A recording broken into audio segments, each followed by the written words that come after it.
Para mí es un privilegio poder seguir con la exposición de la carta a los romanos. Y ya estamos entrando en la recta final. Nos quedan dos exposiciones, una hoy sobre la primera parte de Romanos capítulo 16 y luego la siguiente y la última. El título del mensaje de hoy es Los amigos de Pablo y realmente estamos predicando sobre un pasaje que normalmente no levanta muchas pasiones. Es un pasaje que se compone de muchos nombres.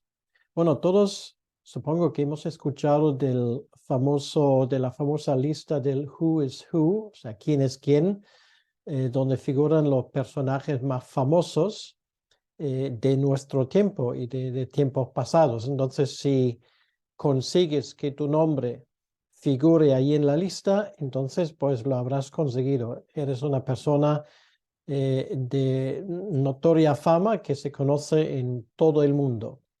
Entonces hay mucha gente que aspira a formar parte de esa lista porque obviamente les da el prestigio al cual aspiran.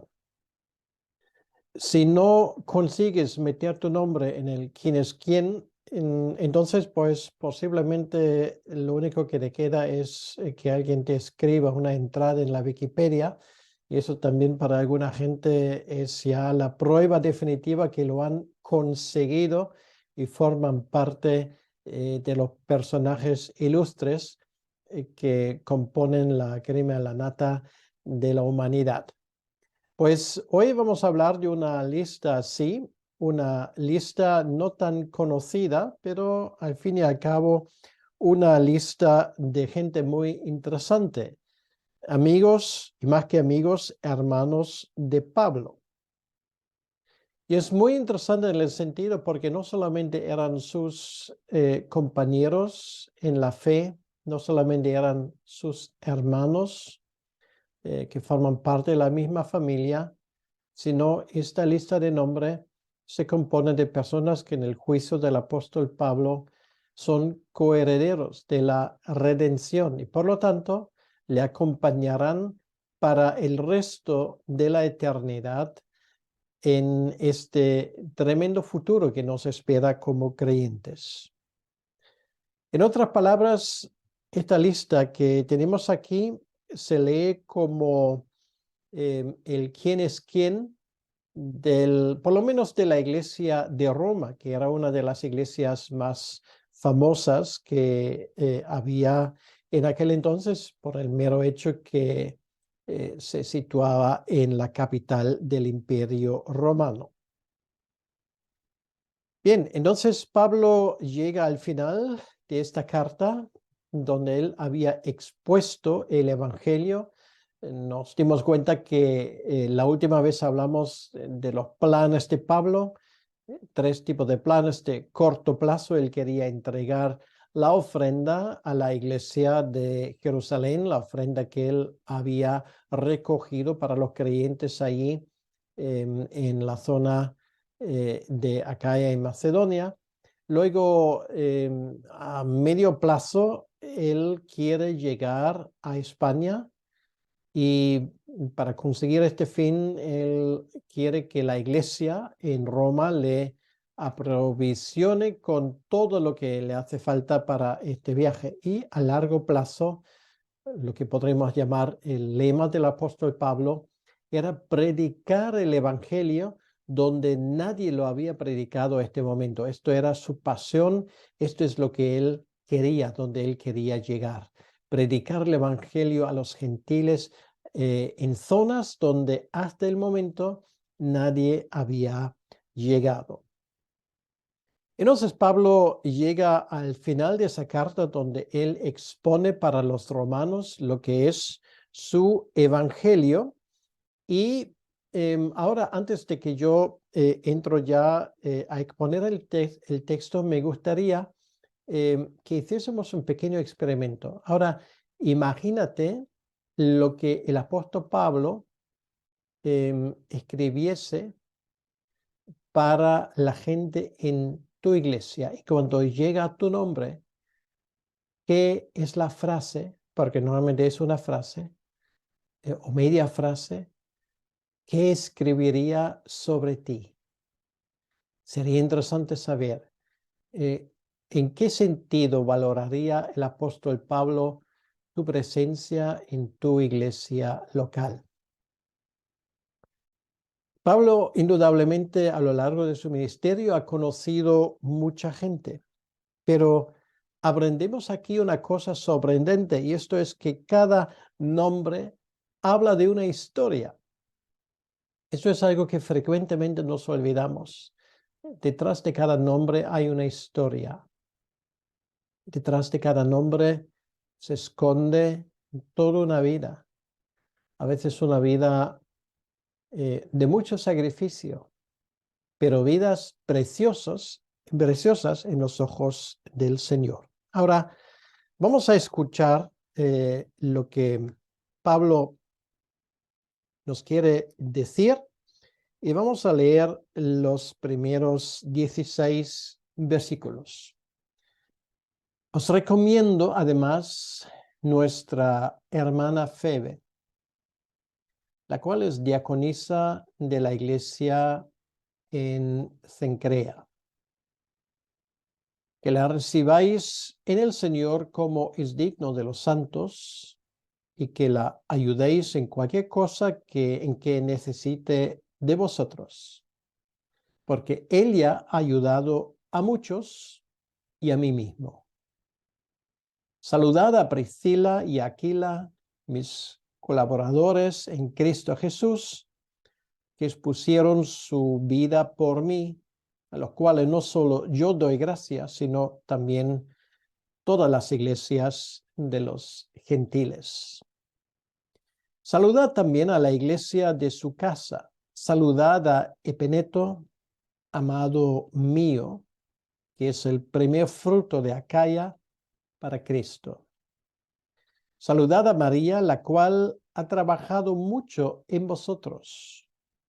Saludad a Andrónico y a Junias, mis parientes y mis compañeros de prisiones, los cuales son muy estimados entre los apóstoles y que también fueron antes de mí en Cristo.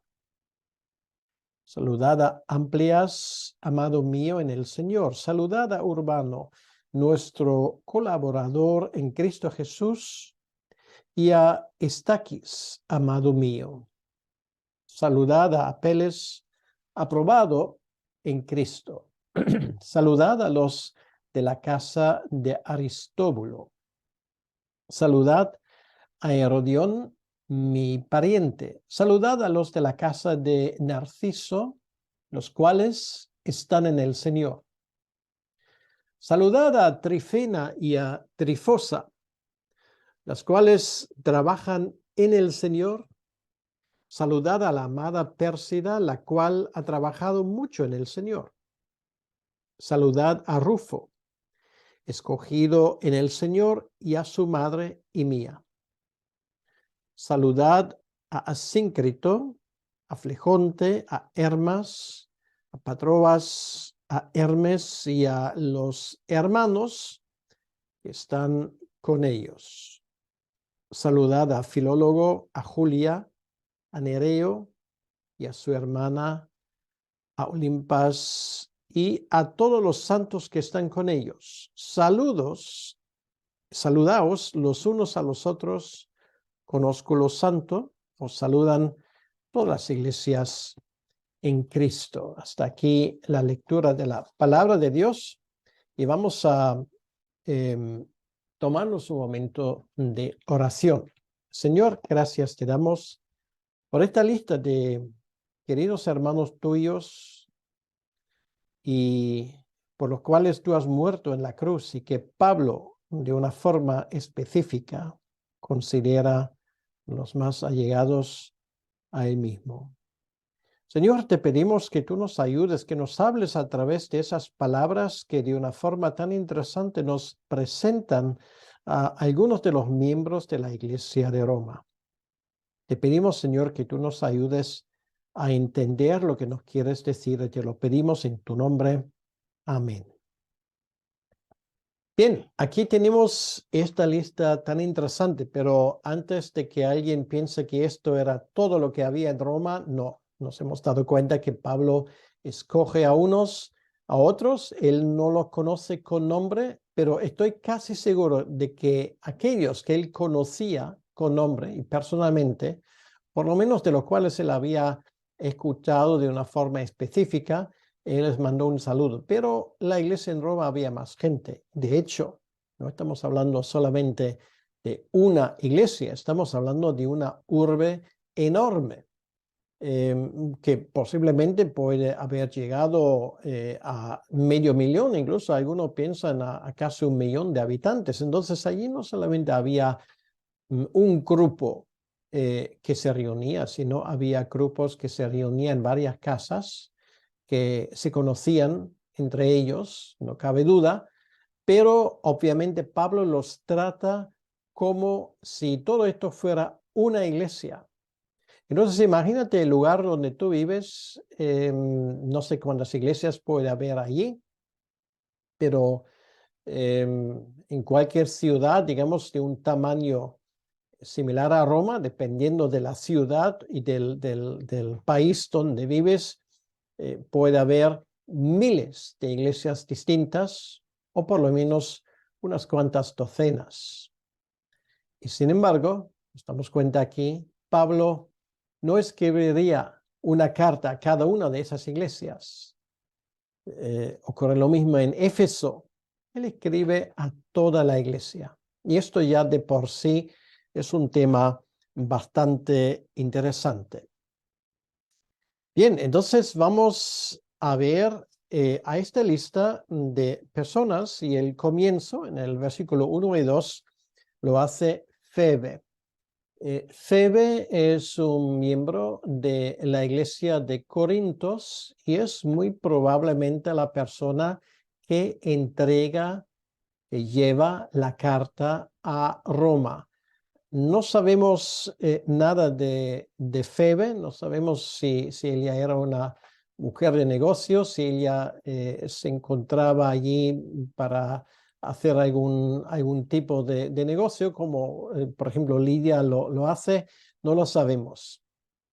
Incluso aquí se dice, os recomiendo además nuestra hermana Febe, la cual es diaconisa de la iglesia en que Cencrea, lo cual Cencrea es un, bueno, casi podríamos decir un barrio muy cercano a la ciudad de Corintos, donde Pablo escribe esa carta, y ella allí tiene este oficio de diaconisa. Entonces, las tareas de las diaconisas pues, son especificados en 1 de Corintios, por ejemplo, capítulo 3.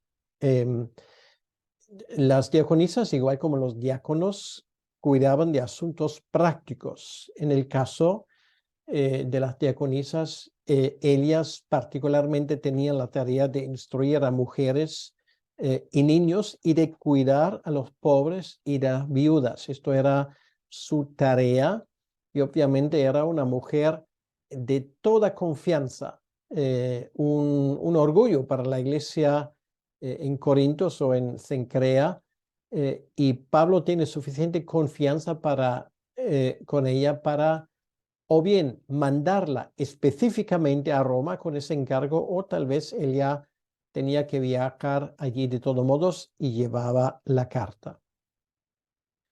Ella posiblemente era viuda y esto demuestra el hecho de que ella es viuda. Bueno, no necesariamente uno tenía por qué ser viuda para ser diaconisa, pero particularmente se prestaban esos hermanos para esta tarea porque ya tenían experiencia normalmente en la fe, habían vivido cosas en su vida y a esas alturas ya no tenían una familia por la cual preocuparse. Y como tenía que cuidar de las viudas en el nombre de la iglesia, pues ese tipo de mujeres pues eran particularmente calificadas para este ministerio.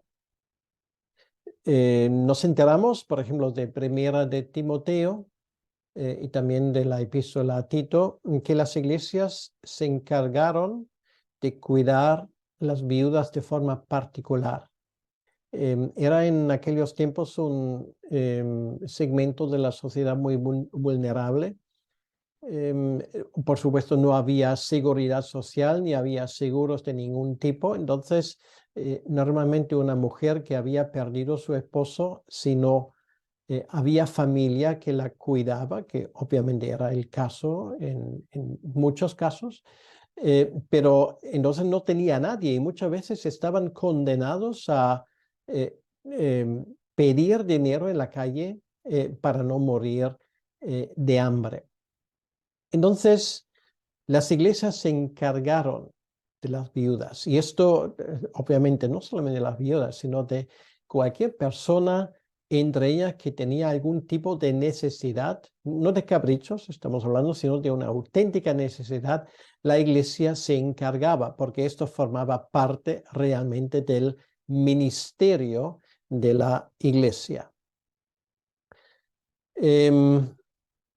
Ya dije que la iglesia de donde ella sale, de Cencrea, Cencrea realmente es el puerto de Corintos. Uno podría decir la parte más cosmopolita, pero también la parte más degenerada, como suelen ser estos barrios que lindan con los puertos. Entonces, una mujer que tiene esa tarea, ese don de servir a los demás, de hacerse útil, y Pablo la recomienda para la iglesia. Entonces, esto implica que Pablo parte del hecho de que la iglesia de Roma va a hacer todo lo posible para que esa mujer pues sea recibido y sea provisto de todo lo que hiciera falta y no tiene absolutamente ningún tipo de duda.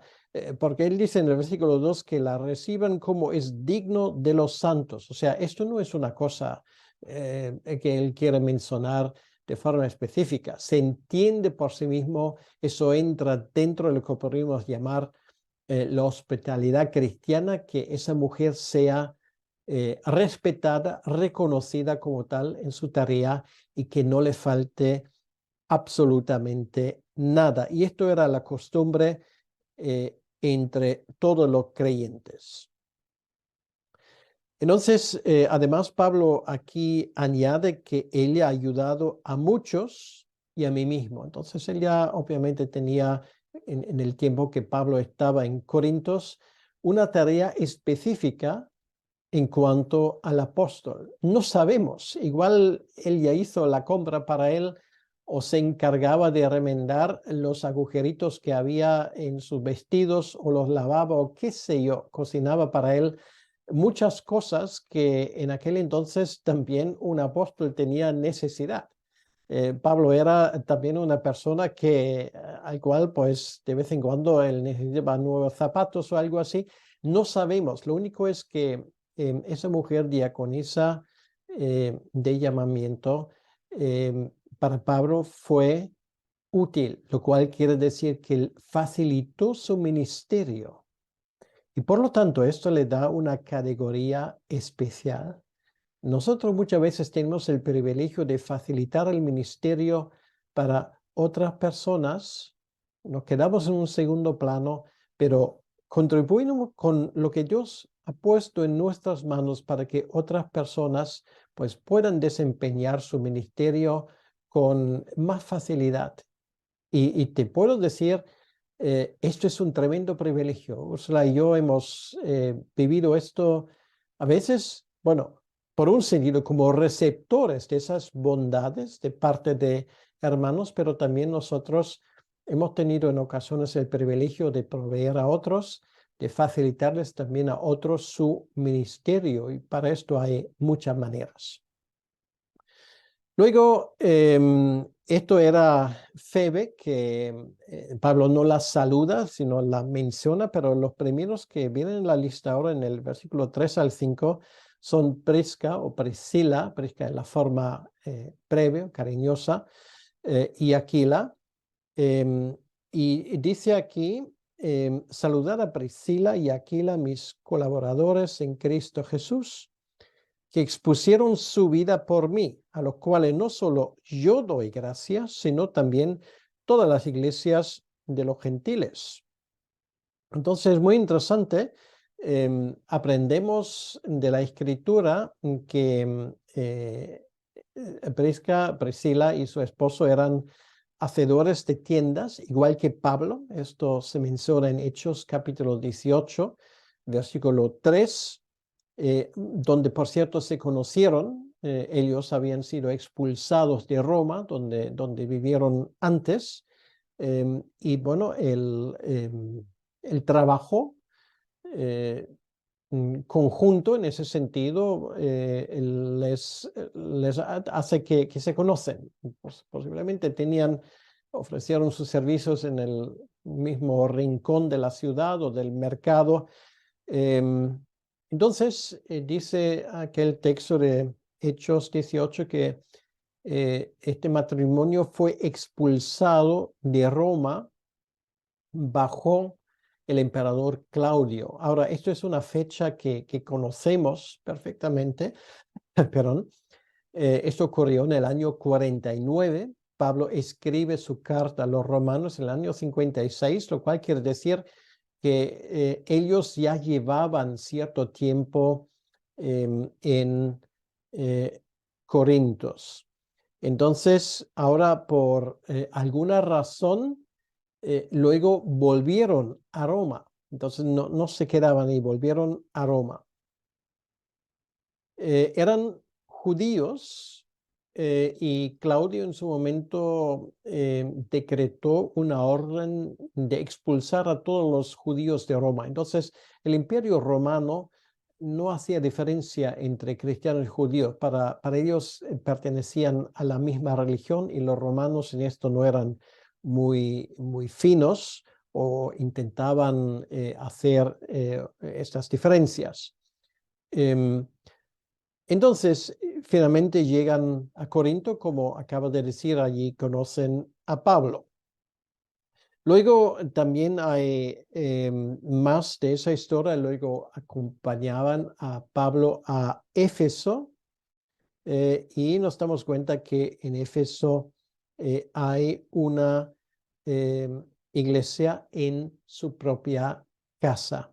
Es curioso que a Priscila, creo que siempre, posiblemente con una excepción, pero creo que siempre cuando se menciona ese matrimonio, se la menciona primero, porque parece que, bueno, no voy a decir que ella llevaba la voz cantante en ese matrimonio, pero lo que digo es que obviamente en cuanto al ministerio, Priscila era más importante que su esposo.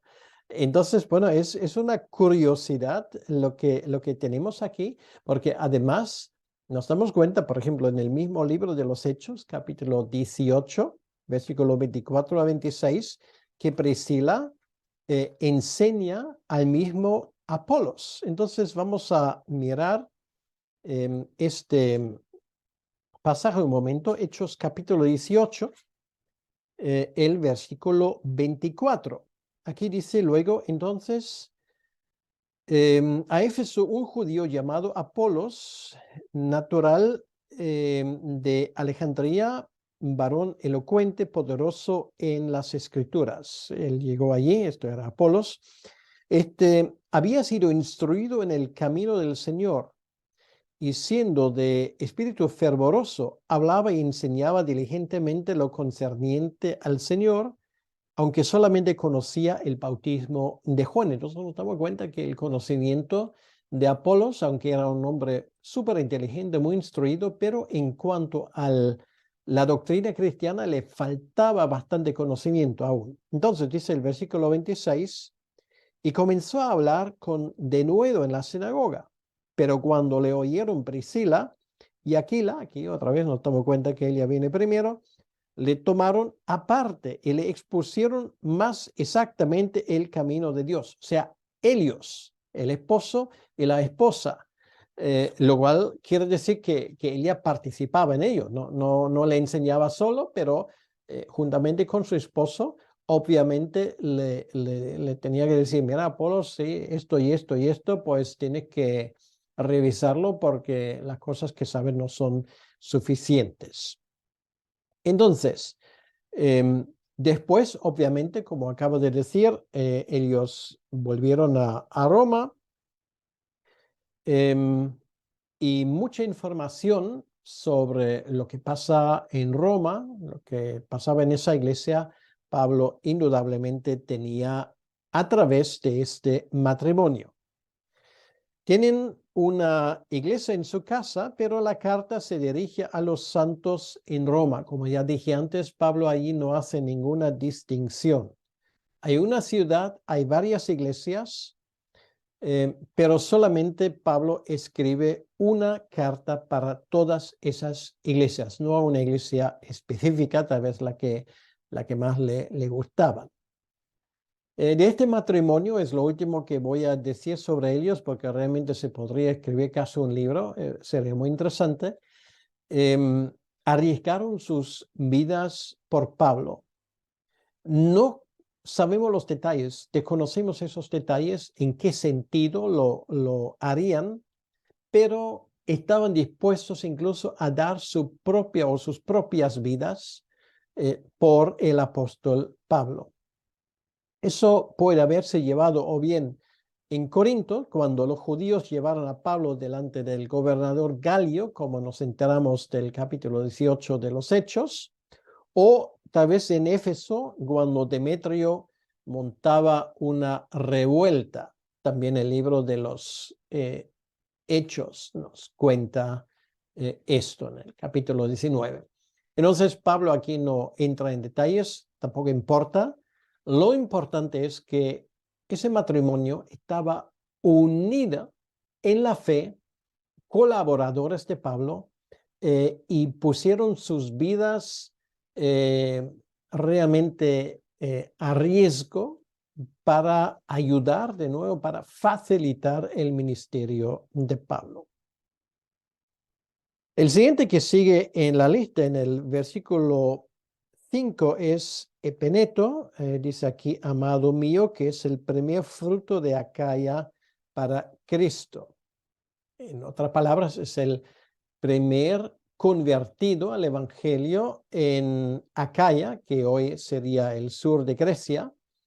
Y por alguna razón, no sabemos cómo ni conocemos las circunstancias, él también llega a Roma. Pero la primera ciudad donde él predicó el Evangelio fue allí en Atenas. Luego, el siguiente nombre en el versículo 6 es María, de la cual Pablo dice, la cual ha trabajado mucho entre vosotros. Las palabras en el original implican que ella ha trabajado hasta el límite, o sea, hasta el punto de estar exhausta. Posiblemente ella formaba parte de la iglesia de Roma desde el inicio, y Pablo obviamente conoce su labor, la labor de esa María, por el testimonio de Priscila y Aquila. Cómo ella había conocido al Señor no lo sabemos, lo único es que su nombre dilata que ella, igual que Pablo, era judía. Siguiente en la lista, en el versículo 7, son Andrónico y Junias, y esto va a ser bastante interesante porque sobre este versículo hay alguna polémica, sobre todo en lo que tiene que ver con Junias. Entonces dice, saludad a Andrónico y a Junias, mis parientes y mis compañeros de prisiones, los cuales son muy estimados entre los apóstoles, y que también fueron antes de mí en Cristo. Ahora, parientes, lo cual quiere decir aquí, hay que entender la expresión, significa que también son judíos, no necesariamente parientes cercanos en el sentido de familiares, sino eran judíos. Y igual que Pablo, por causa del Evangelio fueron encarcelados. Ahora, Lo interesante es que algunos piensan que Junias es nombre de mujer, por lo tanto piensan que ellos podrían ser un matrimonio. Sin embargo, una vez la gramática griega, y recuerdo que recuerdo a ustedes que el texto original del cual estamos traduciendo aquí es el griego. La gramática del griego habla en contra de esto, o sea, la forma gramatical como se usa el nombre indica que se trata de un hombre, o sea, que son dos hombres. Entonces, aquí dice, mis compañeros de prisiones, los cuales son muy estimados entre los apóstoles y que también fueron antes de mí en Cristo, lo cual quiere decir que ellos habían conocido a Cristo antes de Pablo. Quiere decir que son creyentes ya casi desde el primer momento. Bueno, cuando dice aquí, estimados entre los apóstoles, no quiere decir que ellos son apóstoles y son particularmente estimados entre el número de los apóstoles, sino eso significa simplemente de que entre los que son apóstoles, en ese momento, pues son muy estimados, ¿vale? Por su labor y por solera, quiere decir, por los años que llevan en el Señor, por su madurez, por las cosas que han vivido. Entonces es obvio que los apóstoles les tienen en una estima especial.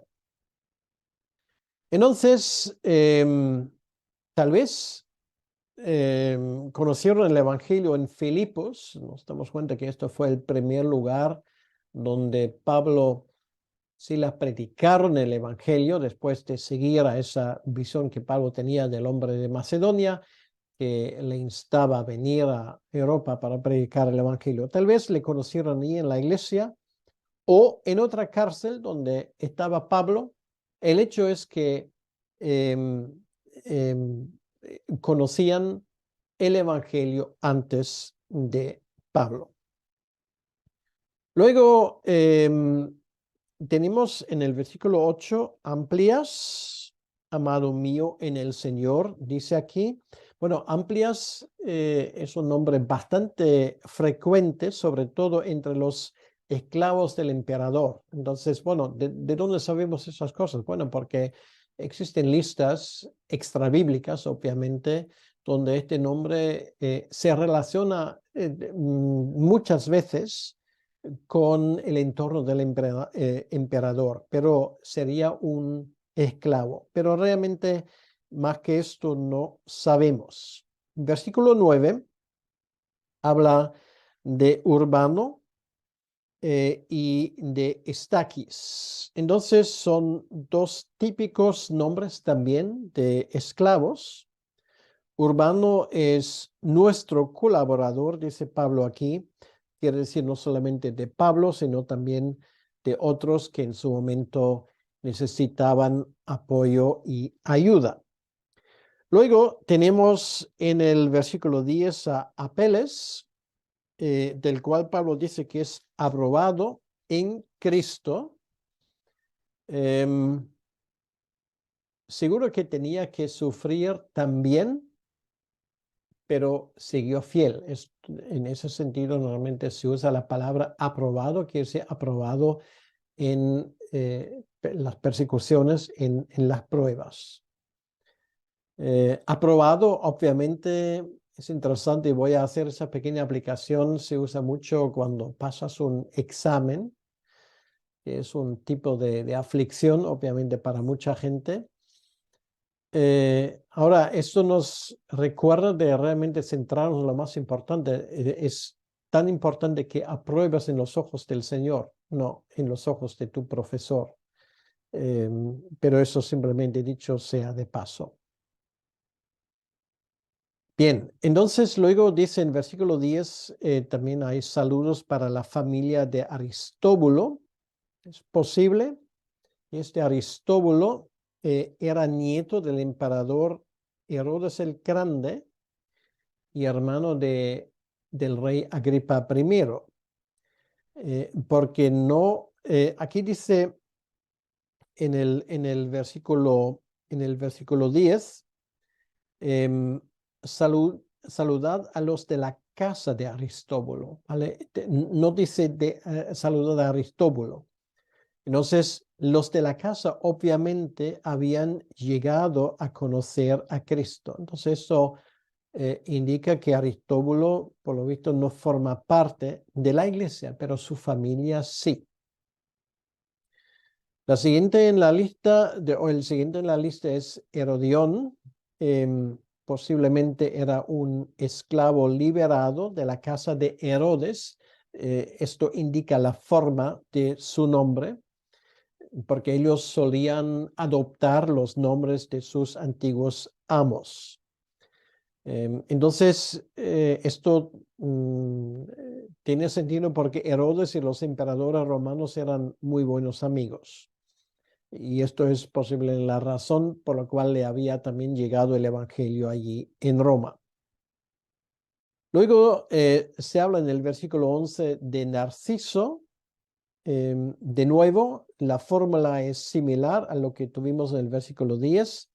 Dice, saludad a los de la casa de Narciso, los cuales están en el Señor. O sea, no dice Narciso y su casa, sino los de la casa de Narciso.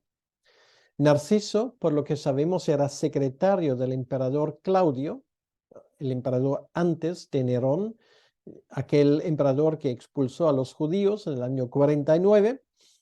Y si las cosas son así, entonces hay dos familias dentro del gobierno de Roma que son cristianos, aunque los jefes de la casa, para decirlo así, no, pero sus familias fueron alcanzados con el evangelio, lo cual nos damos cuenta que el evangelio en Roma había llegado a esclavos, pero también a gente que se movía en los alrededores de los emperadores.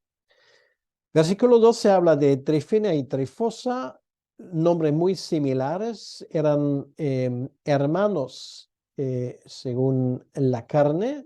Aquí dice que trabajan en el Señor. Luego se menciona a Pérsida. Su nombre delata que originalmente, bueno, significa la persa, que originalmente viene de allí. Se habla de su trabajo en el pasado y eso indica que ella ya puede haber tenido en ese momento cierta edad. Y luego en el versículo 13, otro nombre muy interesante que es Rufo. Y ahí vamos a pararnos un momento. Dice aquí, saludad a Rufo, escogido en el Señor, y a su madre y mía. Ahora vamos a hacer un poco un trabajo de investigación.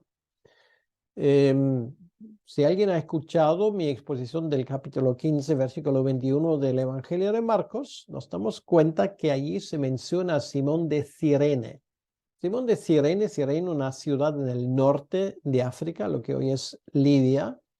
Y Simón, dice aquí, era el padre de Rufo. Y esto es muy interesante porque el Evangelio de Marcos fue escrito particularmente para la iglesia de Roma, para creyentes latinizados.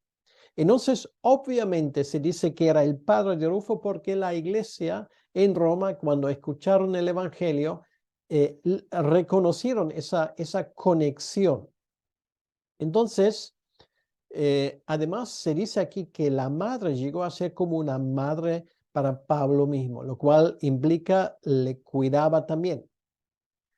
¿Dónde ocurre esto? Bueno, ocurre muy probablemente en Antioquía. Ahora, ambos, tanto la madre como Rufo, están de nuevo o están en Roma.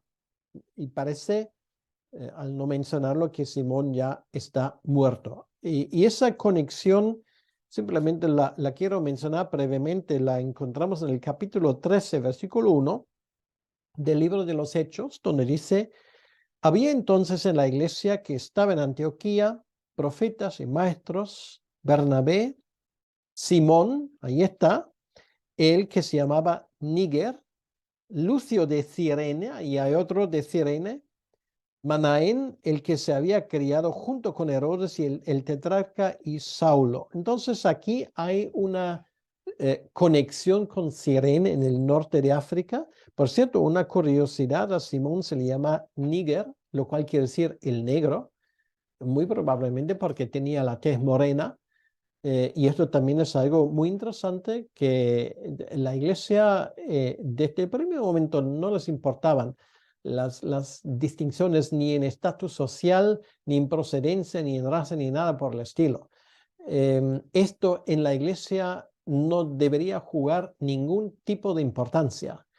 Da igual, o sea, el mundo puede ir a hacer sus diferencias y sus evaluaciones en la iglesia delante del Señor. Todos, en cuanto a estado social, procedencia, etcétera, etcétera, somos iguales. Luego hay una lista de nombres en el versículo 14. Parece que se trata de un grupo de creyentes que son responsables de iglesias caseras, ¿vale? Saludad a Síncrito, a Flegonte, Hermas, a Padroas, Hermes y a los hermanos que están con ellos. Cuando dicen los hermanos que están con ellos, muy probablemente son los hermanos que se reúnen en sus casas. No sería algo, bueno, si se quiere, de pastores de una iglesia casera, si queremos llamarlo así. Entonces luego, versículo 15, lo mismo se aplica saludar a Filólogo, a Julia, Nereo, su hermana, y Olimpas, y a todos los santos que están con ellos, lo mismo. O sea, parece que Pablo ahora, si esto es cierto, podemos contar y llegamos a 1, 2, 3, 4, 5, 6, 7, 8, 9 iglesias locales. Igual espero que no me haya equivocado en el cómputo. Nos damos cuenta que ya había un buen grupo de iglesias locales caseras en Roma y sin embargo ellos saben el uno del otro. Una cosa está claro. En primer lugar, ellos se cuidan mutuamente y en segundo lugar, sus nombres están escritos en el libro de la vida. Y finalmente llegamos al versículo 16, donde dice, saludaos los unos a los otros con ósculo santo, os saludan todas las iglesias en Cristo. Bueno, esto del ósculo santo se conservó, bueno, incluso fuera de la iglesia en el mundo latino, por lo tanto no tendré que explicar esto mucho. Esto hay que explicarlo para los anglosajones o los alemanes que no, no conocen esa costumbre, pero los que somos más, lo que hemos crecido, vivimos en el mundo latino, pues sabemos que esto es una forma muy entrañable de saludo. Entonces, esto era la costumbre en las iglesias. Ahora, en conclusión, podemos decir lo siguiente. El 30% de los nombres que hemos visto aquí en la lista son mujeres. Priscila, Febe, María, etc. Y eso me parece muy importante porque desde el inicio las iglesias han tratado a las mujeres de forma igual. Y esto en aquel entonces era muy inusual, no nos parece tan extraño hoy, pero hace 2000 años te puedo asegurar que esto era la excepción. Entonces simplemente quiero decir que el trato respetuoso hacia la mujer y su aceptación como coheredera en la fe es una contribución de la fe cristiana a este mundo, porque esto en la inmensa mayoría de las culturas no se entendió por sí mismo. Lo cual quiere decir que el machismo, que todavía sigue tan extendido, no puede pasarse en las escrituras. Entonces, esto es un claro ejemplo. Había mujeres que cuidaron del ministerio de Jesucristo. Había mujeres en su crucifixión. Eran mujeres quienes le preparaban o prepararon su cuerpo para el entierro. Era una mujer, juntamente con sus compañeras, que era primera testiga de su resurrección. Entonces, esto nos llama la atención por un lado. Por otro lado, no sé si echas en falta a alguien en esta lista. Es muy raro que ahí no aparece el apóstol Pedro, que supuestamente era el primer obispo, algunos dicen el primer papa de Roma. Nos damos cuenta que en el año 56, cuando Pablo escribe esa carta, él no estaba en Roma.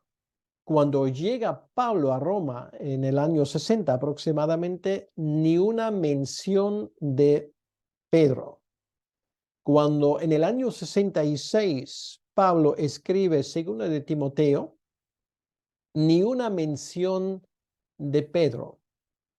Entonces, realmente nos damos cuenta de una cosa. Sería un poco extraño omitir ese nombre si Pedro de alguna manera realmente, históricamente, estuviera relacionado con la iglesia de Roma. La Biblia no nos da ni el menor indicio de esto, sino, por lo visto, Pedro se quedaba ministrando para las iglesias judías, pero él no llegaba a Roma para desempeñar allí ninguna función, lo cual no quita que finalmente, por la razón que desconocemos, tal vez en el año 67 llega a Roma, vete tú a saber por qué allí es arrestado y juntamente con Pablo finalmente, bueno, Pablo decapitado y Pedro crucificado. Esto no quiero ponerlo en duda, la Biblia no dice esto, pero una cosa queda claro, Pedro nunca, según el Nuevo Testamento, desempeñó ninguna función en la iglesia de Roma. Ahora, nos damos cuenta que cada uno de esos nombres tiene su propia historia muy personal, pero lo único que importa son las palabras que perduran en la eternidad, que Pablo lo aplica varias veces y son las palabras amados en el Señor o aprobados o santos. Y esto es, y escúchame bien, lo único que importa. Y te pregunto, ¿está tu nombre escrito en el libro de la vida? ¿En el quién es quién de Dios? ¿Está tu nombre en este libro de la vida? Porque para ti es lo único que te debería importar si no estás seguro de ello. Esta es la lista de Dios, la que marca la diferencia. Y ojalá, si el apóstol Pablo escribiese una carta a tu iglesia, él también te pudiera mencionar como una columna, una baluarte en esa iglesia. Una persona que se entrega con todas sus fuerzas para que esa iglesia prospere. Que el Señor te bendiga y te ayude en esto. Vamos a orar un momento. Señor, gracias te damos por lo que hemos podido aprender hoy de esa lista y te pedimos, Señor, que tú bendigas la predicación de esta palabra para que muchas personas puedan ser tocadas por la fuerza de lo que tu revelación dice. Te lo pedimos en tu nombre, Señor, y para tu honra y tu gloria. Amén. Que Dios te bendiga.